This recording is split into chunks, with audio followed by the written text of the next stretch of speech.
চাঁদপুরের ফরিদগঞ্জ উপজেলার ডাকাতিয়া নদীর উপর নির্মিত কাটাখালী সেতুটি মরণ ফাঁদে পরিণত হয়েছে। ভয়াবহ প্রাণহানি শঙ্কা আছে জেনেও ঝুঁকি নিয়ে চলাচল করছে বিভিন্ন যান ও পথচারীরা। ভারী যানবাহন পারাপার বন্ধ থাকায় হালকা গাড়ি উঠলেও কেঁপে ওঠে, ফলে এসব যানবাহনকে 20 কিলোমিটার পথ ঘুরে যেতে হচ্ছে। চাঁদপুর প্রতিনিধি জসিম উদ্দিনের পাঠানো তথ্য ছবিতে প্রতিবেদন। চাঁদপুরের ফরিদগঞ্জ রামপুর সড়কের কাটাখালী এলাকায় ডাকাতিয়া নদীর ওপর কয়েক দশক আগে সেতুটি নির্মিত হয়। স্থানীয় সরকার প্রকৌশল অধিদপ্তর জানিয়েছে, হাইমচরের সাথে ফরিদগঞ্জ ইউনিয়নকে সংযুক্ত করা এই সেতুটি ওই সময় শুধুমাত্র হালকা পরিবহন উপযোগী করে নির্মাণ করা হয়।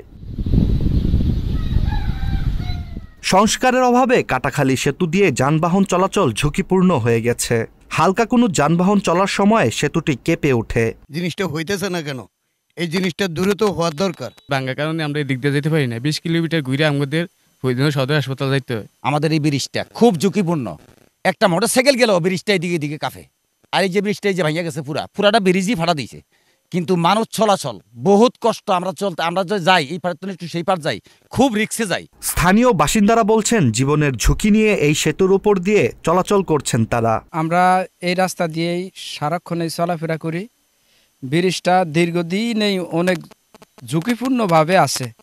অনেক গাড়িগুড়িও চলতে যায়, এখানে অনেক গাড়িগুড়ি উল্টে পাল্টে পড়ছে। যে কোনো সময় দুর্ঘটনা করতে পারে। এখন ব্রিজটা কাঁপে, তাই যে সরকারের কাছে আবেদন যেন তাড়াতাড়ি আমাদের ব্রিজটা করে দেয়। ব্রিজটা দীর্ঘদিন ধরে অবহেলিত, ঝুঁকিপূর্ণ হয়ে আছে। কখন পড়ে যায় তা বলা যায় না, কখন যেন মানুষ অ্যাক্সিডেন্ট করে তাও বলা যায় না।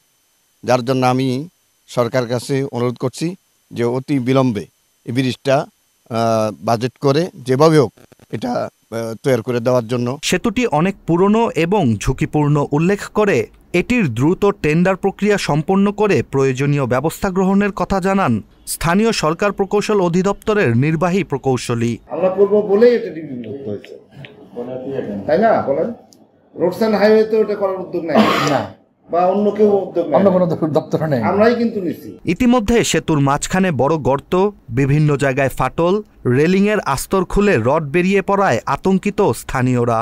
ফলে সেতুটি পুনর্নির্মাণ করতে সংশ্লিষ্টদের দৃষ্টি কামনা করেন তারা। Istiaq Hossain, channel S news desk.